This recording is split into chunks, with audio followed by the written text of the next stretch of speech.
عبدالرحمان عزیز صاحب کل آئے سن؟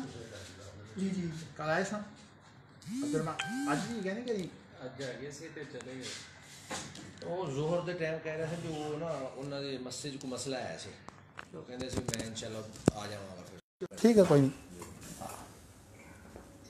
تسی بیٹا ہوں سارے تسی اتھے بیٹھو میرے کول قریب. اقبال صاحب تسی بھی میرے کول آؤ. تسی ادھر آ جاؤ اقبال صاحب تاکہ میرے سمجھدار لوگ نے میرے قریب ہوں.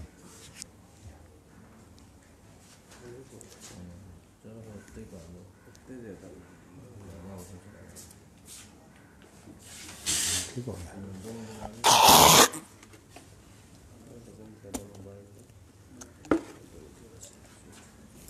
سویرے اقبال صاحب کرنا پائے گا کہ صبح اے جڑے عورتوں دے ہے نا حصے ایک کھولنے پڑیں گے. وعلیکم السلام ورحمۃ اللہ. یہ مطلب یہ بھی کھولنا پائے گا تو اندر دے کمرے بھی کھولنے پڑیں گے جی ان کی لوڑ ہے بس باقی نہیں. یہ ہوں سویرے تسی ڈیوٹی جانی ہے کہ بہتر تو یہ ہے کہ عورتیں آئیں 7:30 بجے اتنے کون بندہ جی ڈیوٹی تسی لاؤ گے؟ ہاں جی ہاں کیونکہ سویرے عورتوں نے شور مچا دینا ہوتا ہے آپا جی نے کہ جی باندر جی عورتیں باہر کھلوتیاں نے وہ یہو جہے شور مچان لگ پاتے ہیں. اج بھی سویرے مینوں کہن لگے جی کچھ چیز لینی ہے پھر مینوں اصل پریشانی ہوتی ہے کیونکہ مینوں آپ پتہ نہیں ہوتا میں چابیاں ایسا کسی نے دینی نہیں چاہتا اتنے.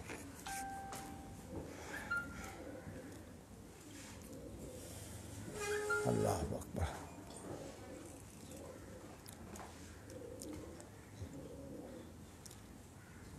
میں تو خود پہلے کیا سی کہ سیٹنگ کرنی ہے ہوں آ کے سیٹنگ کر دی میں نے.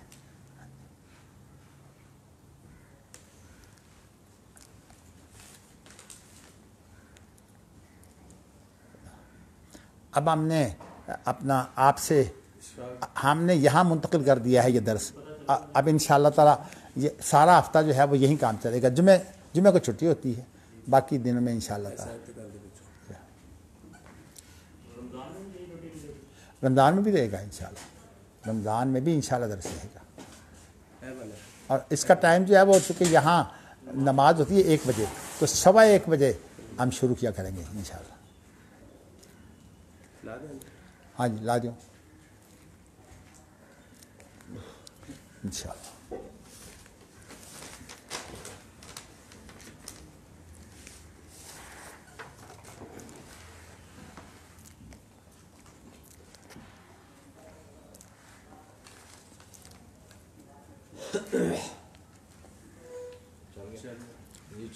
ٹھیک ہو گیا جی.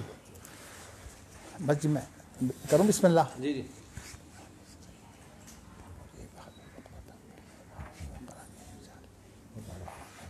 یا عبدالرحمان عزیز صاحب کی کرسی یہاں رکھ لیں جی ٹھیک ہے اپنے پاس.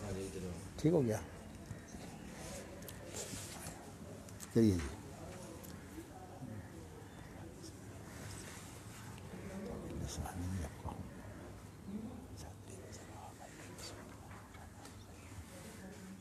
باب قول اللہ تعالی بسم اللہ الرحمن الرحیم.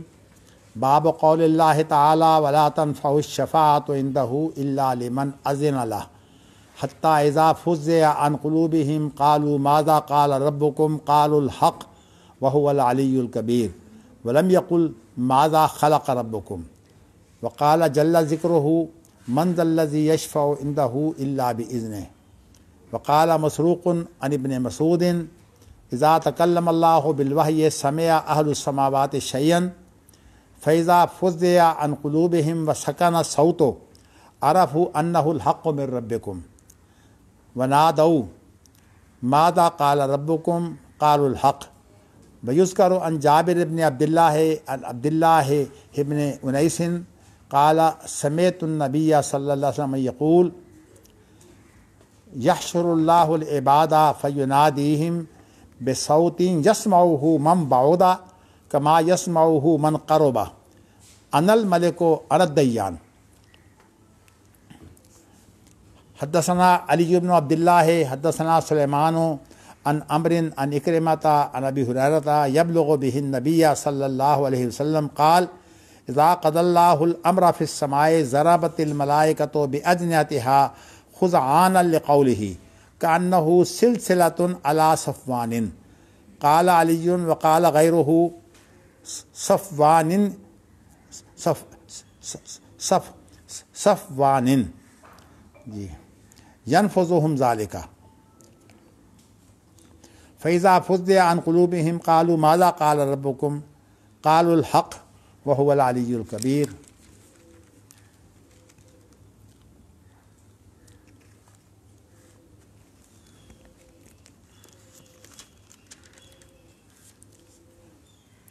آپ کو یہ علم ہے کہ اللہ کی کلام کا مسئلہ ہمارے اسلاف کے لیے بہت بڑی فتنہ اور آزمائش بن گیا تھا، اور اس سلسلے میں بڑے بڑے ائمہ پر جو زیادتیاں کی گئیں اور جس طرح جو ہے وہ انہیں ذلیل کیا گیا، وہ ایک تاریخ کا بڑا حصہ ہے۔ اس پر مولانا ابوالکلام آزاد نے، ایک عبدالعزیز کنانی امام ہیں، ان کی کتاب کا ترجمہ کیا ہے خلاصہ کر کے۔ میں نے اردو میں بہت عرصہ پہلے وہ خلاصہ پڑھا تھا، لیکن زیادہ شہرت جو ہے وہ امام احمد بن حنبل کی ہے رحمۃ اللہ علیہ کی، اس لیے کہ امام احمد بن حنبل کو جو ہے وہ اتنے زبردست کوڑے مارے گئے کہ امام احمد بن حنبل کہتے ہیں کہ اگر یہ جو ہے وہ ہاتھی کو مارے جائیں تو ہاتھی بھی چیخ پڑے۔ یہ اللہ کی کلام کے بارے میں امام احمد کا قول واضح ہے، وہ کہتے ہیں کہ اللہ تعالیٰ با اختیار ہیں، ہر چیز پر قادر ہیں، جب چاہے گفتگو کرتے ہیں، اور جب سوال ہوتا ہے تو سوال کا جواب اللہ بعد میں دیتے ہیں۔ سوال سے پہلے تو جواب کا معنی کوئی نہیں، سوال پیدا نہیں ہوا تو جواب کیسے آئے گا؟ تو ان کا مطلب یہ ہے کہ اللہ کے اختیار پر، اللہ کی قدرت پر کوئی قدغن لگانی اپنی عقل کی بنیاد پر، جسل میں آپ اللہ کے اوپر اپنی عقل کو حاکم بنا رہے ہیں، حالانکہ آپ کا جسم، آپ کی عقل، آپ کا ذہن جو ہے یہ اللہ کا پیدا کرتا ہے۔ تو اس اعتبار سے امام احمد بن حنبل پر جو آزمائش آئی ہے، اگرچہ آزمائش تو امام بخاری کو بھی آئی ہے، لیکن ان کی آزمائش جو ہے وہ اور طرح کی تھی، انہیں الجھایا گیا اسی اللہ کی کلام کے مسئلے میں۔ اس لیے امام بخاری نے جو ہے وہ کلام کی بات شروع کی تھی، لیکن اس کے درمیان میں جو ہے وہ اللہ کی مشیت اور اللہ کے ارادے کی بات جو ہے وہ لے آئے تھے، لیکن اس باب سے متعلقہ جو حدیثیں تھیں ان کو ذکر کرنے کے بعد پھر اب انہوں نے دوبارہ کلام کی بات جو ہے وہ شروع کر دی ہے۔ تو اب یہ امام بخاری جو ہیں وہ مختلف پہلو جو اللہ تعالیٰ کی کلام کے ہیں وہ بیان کریں گے، الگ الگ عنوان قائم کر کے۔ تو پہلا عنوان یہ ہے کہ اللہ تعالیٰ کا یہ جو ارشاد ہے کہ وَلَا تَنْفَعُ الشَّفَاعَةُ عِنْدَهُ إِلَّا لِمَنْ أَذِنَ لَهُ، کہ کوئی آدمی جو ہے وہ جب اللہ کے پاس سفارش کرے گا تو وہ سفارش نہیں کر سکے گا جب تک کہ اللہ کی طرف سے اجازت نہ ملے۔ تو اب ظاہر ہے کہ اللہ کی طرف سے اجازت ہے وہ کیسے ملے گی، کیسے علم ہوگا؟ اس لیے کہ تمام انبیاء نے، انسانوں نے اور خاص طور پر فرشتوں نے، سب نے جو ہے وہ اللہ کی اجازت سے جو ہے وہ گفتگو کرنی ہے، اور جب تک اللہ کلام نہیں کریں گے اجازت کیسے ہوگی؟ بڑی واضح سے دلیل ہے، لیکن اصل میں یہ جو فلسفہ ہے نا، یہ فلسفہ جو ہے وہ گورکھ دندے ہیں۔ وہ کسی نے کہا نا کہ فلسفی جو ہوتا ہے وہ ڈور کو سلجھا رہا ہے، سرا ملتا نہیں، وہ ڈور کو کھول کھول کر کام کر رہا ہے، سرا نہیں ہے۔ اب سرا نہیں ملے گا تو وہ ڈور سیدھی کبھی ہو ہی نہیں سکتی، وہ الجھی رہے گی۔ جو فلسفیوں سے حل نہ ہوا اور نقطہ وروں سے کھل نہ سکا، وہ راز ایک کملی والے نے بتلا دیا چند اشاروں میں۔ اللہ کے رسول کی گفتگو بڑی سادی، بڑی واضح، لیکن یہ ہے کہ اس کو عقل سے سمجھایا جا رہا ہے۔ سب سے بڑی بات یہ ہے کہ عقل کس کی مخلوق ہے؟ اللہ رب العالمین کی۔ اللہ کی مخلوق جو ہے وہ اللہ کے اوپر حاکم ہے، پھر ہماری عقل جو ہے اس کا اپنا کوئی معیار نہیں، ہماری عقل، ہماری دیگر صلاحیتیں، ان کا کوئی معیار نہیں ہے۔ اللہ یعلم من خلق، اللہ فرماتے ہیں کہ جو خود خالق ہے، وہ عقل کا بھی خالق ہے، انسان کا بھی خالق ہے، تمام صلاحیتوں کا بھی خالق ہے، اسے تو علم نہیں ہے۔ اور یہ آپ لوگ جو ہے وہ علم والے بن کر اللہ پر حکمرانی کر رہے ہیں، یہ بہت بڑی بات ہے جو فلاسفہ کا غلط اصول ہے۔ فلاسفہ کہتے ہیں کہ ہماری عقل جو فیصلے کرے گی اللہ اس کا پابند ہے، انا للہ و راجعون. یعنی رب العالمین جو ہے وہ تمام قدرتوں کا مالک ہے، وہ تو جو ہے وہ فیصلے کر نہیں سکتا اور وہ بول بھی نہیں سکتا فلاسفہ کے نزدیک. اور ان کے اپنے فلسفے کے اصول میں، فلسفے کے اصول آپ کے من گھڑت ہیں. اللہ کے اوپر کوئی پابندی نہیں ہے، اللہ جب چاہیں بولیں، جس طرح چاہیں بولیں، جس سے چاہے بات کریں. وہ حدیثوں سے انشاءاللہ آپ کے سامنے یہ بات جو ہے مزید واضح ہو جائے گی.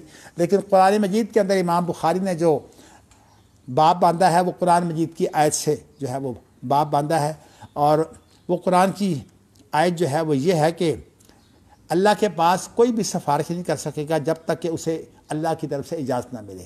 تو امام بخاری کا مقصد یہ ہے کہ اجازت جو ہے وہ کلام سے ہوتی ہے. اگر اللہ کلام نہیں کر سکتے تو اجازت کس طرح ہوگی؟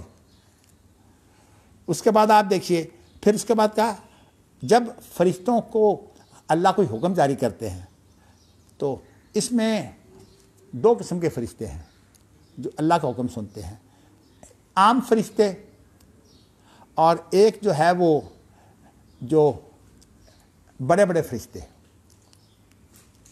صورتحال یہ ہے کہ جو عام فرشتے ہیں نا ان کے اوپر تو اللہ کے حکم کے بعد اس طرح ہیبت طاری ہو جاتی ہے کہ وہ جس طرح جو ہے وہ کوئی پرندہ پر پھڑکتا ہے نا، وہ ان کے پر جو ہے وہ پھڑکنے لگ جاتے ہیں.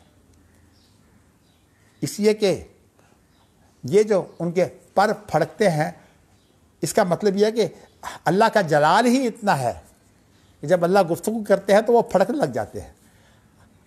اور خاص طور پر وہ فرشتے، یہ جو ہمارا دنیاوی آسمان ہے نا، آسمان تو 7 ہیں، یہ جو ہمارا دنیاوی آسمان ہے اس کا تعلق ہماری زمین کے ساتھ ہوتا ہے. تو وہ فرشتے جو خاص طور پر ہمارے دنیاوی آسمان کے ہیں وہ پھڑکتے ہیں. اب جب وہ پھڑکتے ہیں تو جو بڑے فرشتے ہیں نا، جلیل القدر فرشتے، وہ جو اللہ کی بات سنتے ہیں پھر وہ آ کر انہیں بتاتے ہیں کہ یہ اللہ کا حکم یہ ہے. تو اس کا مطلب اللہ کا ایک نظام ہے. جیسے کوئی حکم جاری ہوتا ہے تو سب سے پہلے ایک دفتر سے جاری ہوتا ہے تو جو دفتر کے بڑے ملازمین ہیں، سیکرٹری، ڈائریکٹر وغیرہ جو ہے وزراء، ان کو حکم دیتے ہیں اور وہ حکم پھر اس کے بعد جو ہے وہ عام دفتری عملہ کو جو ہے وہ ملتا ہے. چونکہ اللہ تعالیٰ کے نظام کے اندر جو فرشتے ہیں یہ اللہ کا جو تقدیری معاملہ ہے، جو اللہ کا جس کو کونی معاملہ کہتے ہیں، اس کے اندر یہ اللہ کی مشینری ہے. آپ ویسے لفظ ہے بیوروکریسی کا، بیوروکریسی کا اصل ترجمہ تو ہوتا ہے فائلوں کا سسٹم، لیکن یہ اب اس سے مراد اسٹیبلشمنٹ کا معنی جو انتظامی عملہ ہوتا ہے، یہ سارا انتظامی عملہ ہوتا ہے. تو کہنے کا مقصد یہ ہے کہ اللہ کا جو تقدیر کے معاملے میں انتظامی عملہ ہے وہ فرشتے ہیں، حتیٰ کہ جان وہ قبض کرتے ہیں. اسی طرح جو ہے وہ لے کے آتے ہیں. اگر کسی کو جو ہے وہ اللہ کے حکم سے تباہ کرنا ہوتا ہے تو وہ فرشتے تباہ کرتے ہیں. حتیٰ کہ یہ بارشیں، ان کے اوپر بھی فرشتے مقرر ہیں، بڑے بڑے فرشتے. جبرائیل جو ہے وہ وہی لانے والا ہے، لیکن چونکہ جبرائیل جو ہے وہ وہی کے علاوہ جو ہے وہ تباہی بھی لاتے تھے. آپ کو پتہ ہے کہ یہ جو قوم لوط کی بستیاں ہیں یہ جب الٹائی گئی ہیں تو باقاعدہ یہ زمین سے یہ بستیاں جو ہیں وہ اٹھائی گئی ہیں اور اٹھا کر ان کو الٹا دیا گیا ہے. اور وہ جب بستیوں کو الٹا دیا گیا تو جو وہ لوگ وہاں موجود تھے، وہ ظاہر ہے کہ جب زمین کو الٹا دیا گیا تو سارے پتھر جو ہیں وہ ان لوگوں پر برسے ہیں. تو وَأَمْطَرْنَا عَلَيْهِمْ مَطَرًا، اللہ فرماتے ہیں ان پر ہم نے پتھروں کی بارش کی اور وہ پتھروں سے ہی جو ہے وہ کچل کر مار دیے گئے. تو لوط علیہ السلام اور جو ان کے ساتھ کوئی ایک آدھا آدمی ہوگا، میں گنتی نہیں جانتا، لیکن بات یہ ہے کہ بڑی تکلیف بات ہے کہ بیوی بھی جو ہے وہ دشمن. اس کی وجہ یہ بھی تھی کہ یہ جو لوگ تھے نا یہ ساری بیوی کی برادری تھی. لوط علیہ السلام اپنے علاقے میں نہیں، وہ اپنے سسرال میں رہتے تھے اور اسی ساری برادری جو ہے وہ بیوی کی برادری تھی. اور لوط علیہ السلام کی جو ہے یہ کمزوری تھی کہ سسرال کو کنٹرول نہیں کر سکتے تھے کیونکہ بیوی ان کے ساتھ تھی اور ان کو تمام خبریں جو ہے وہ بیوی دیتی. تو اس لیے اگرچہ آل لوط کا لفظ آیا ہے، اصل میں لفظ آل جو ہے یہ صاحب مشن کے لیے استعمال ہوتا ہے، چونکہ لوط علیہ السلام جن لوگوں کی طرف بھیجے گئے ہیں ان کا مشن وہ قبول کریں یا نہ کریں، ان کا مشن جو ہے وہ تھا جو لوط علیہ السلام کا مشن ہے. انہوں نے جنہوں نے مشن چھوڑ دیا وہ کافر نافرمان ٹھہرے، اس لیے لوط علیہ السلام بڑے ہی پریشان تھے جب وہ 4 فرشتے آئے تباہی مچانے کے لیے۔ تو پہلے وہ حضرت ابراہیم کے پاس گئے تھے، انہوں نے حضرت ابراہیم کو جو ہے وہ بشارت دی کہ اللہ آپ کو بیٹا دے رہے ہیں۔ اس بشارت کے بعد پھر حضرت ابراہیم علیہ السلام کو انہوں نے بتایا کہ ہم فرشتے ہیں۔ پہلے تو حضرت ابراہیم پریشان ہوئے، جانتے نہیں تھے، انسانی شکل میں آئے تھے، بڑے خوبصورت شکل میں آئے تھے، تو حضرت ابراہیم پریشان ہوئے، لیکن پھر بعد میں جب انہوں نے بتایا کہ ہم تو اصل میں فرشتے ہیں، آپ فکر نہ کریں، لیکن وہ اتنے پریشان ہوئے ہیں کہ کہتے ہیں کہ الیس منکم رجل رشید، کہیں تو لوگوں سے کہتے ہیں تم میں سے کوئی بھی بھلا مانس نہیں ہے، اور اسی طرح کہتے ہیں کہ او آبی الی رکن شدید، کاش کہ میں مضبوط رکن کے ساتھ جو ہے وہ اپنا تحفظ کر سکتا۔ مراد یہ ہے کہ میری برادری اگر ہوتی تو میں ان کے ذریعے سے تحفظ کرتا، اب یہاں برادری تو ساری بیوی کی ہے، تو اس اعتبار سے لوط علیہ السلام کا جو معاملہ ہے تو اللہ تعالیٰ نے ہر قسم کا نظام بنایا ہے۔ تو یہ حضرت ابراہیم علیہ السلام کے بھتیجے یا بھانجے یہ لوط تھے، تو حضرت ابراہیم کو بتا دیا گیا کہ ہم تو لوط کی قوم پر عذاب جو ہے وہ لے کر لانے کے لیے آئے ہیں۔ تو کہنے کا مقصد یہ ہے کہ لوط علیہ السلام پریشان ہوئے، تو یہ اس طرح سے جو ہے وہ عذاب آیا، اسی لیے چونکہ عام عذاب جو ہے وہ اس کی سرداری جو ہے وہ حضرت جبرائیل جو ہے وہ کیا کرتے تھے علیہ السلام۔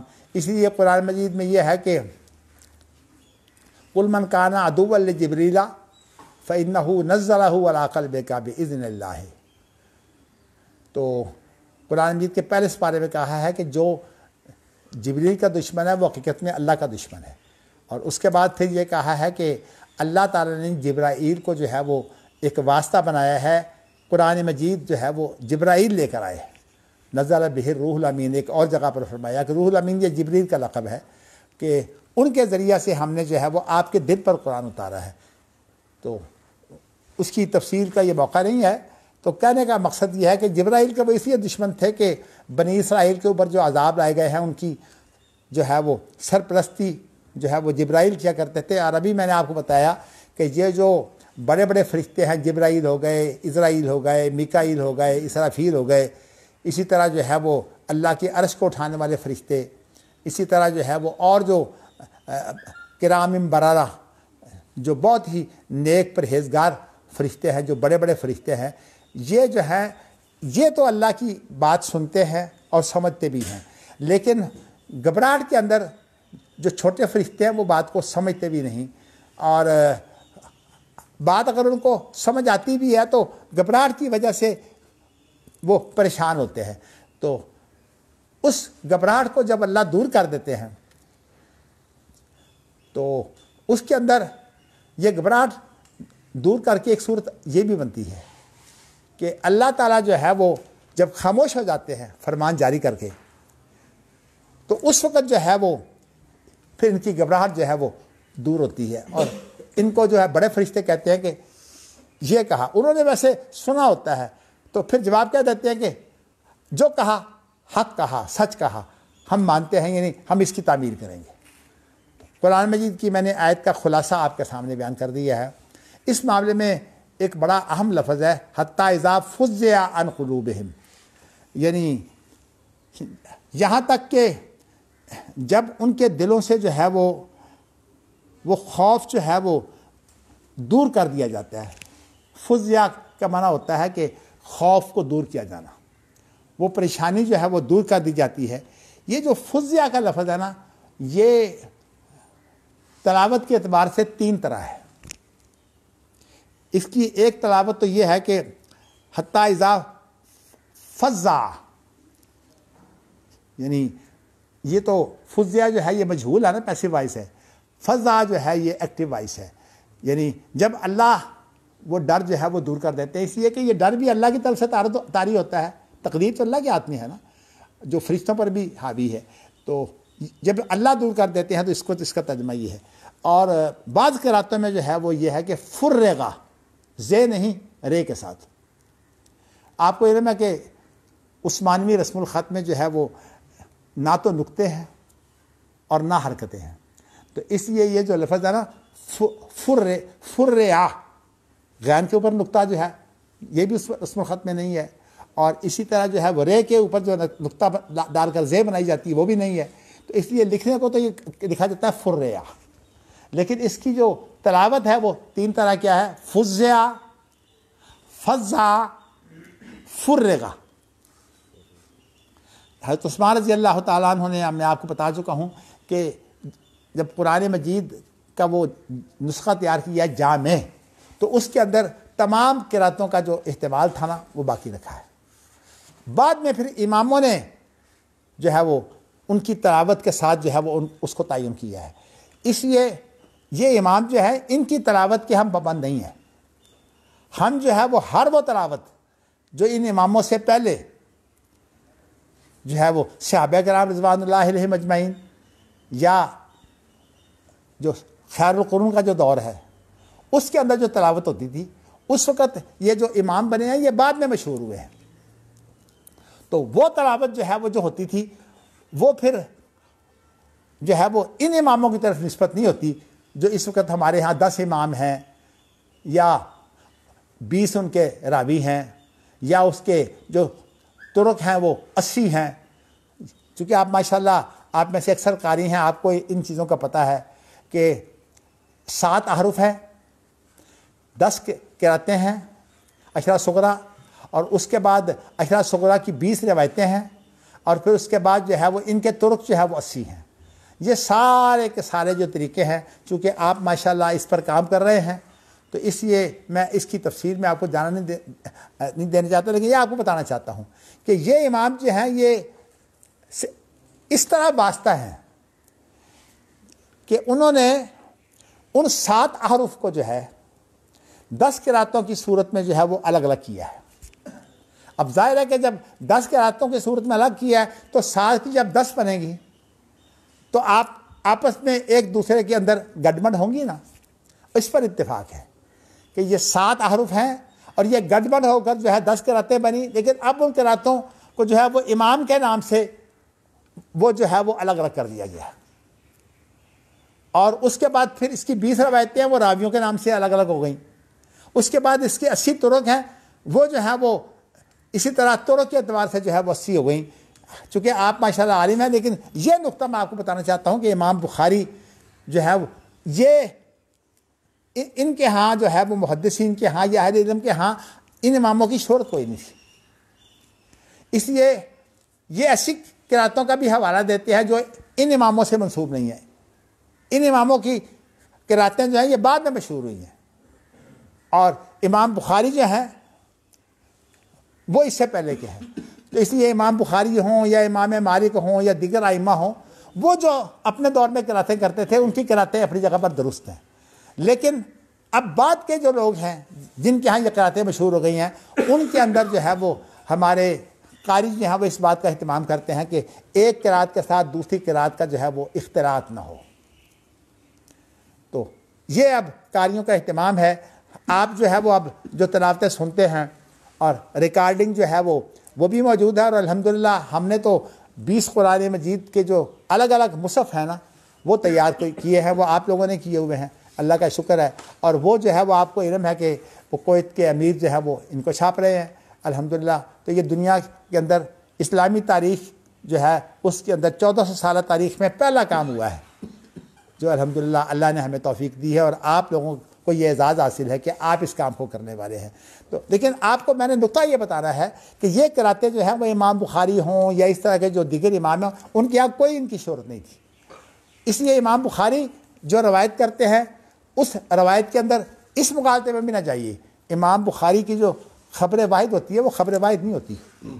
وہ خبر واحد جو ہے جب اس کے روایتیں جو ہیں کئی ہوتی ہیں، اور امام بخاری کا جو اعلیٰ معیار ہے وہ بھی اس میں اندر موجود ہوتا ہے.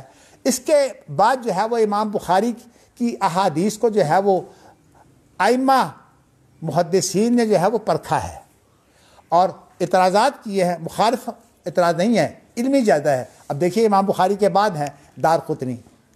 اب دار قطنی نے جو ہے وہ امام بخاری کی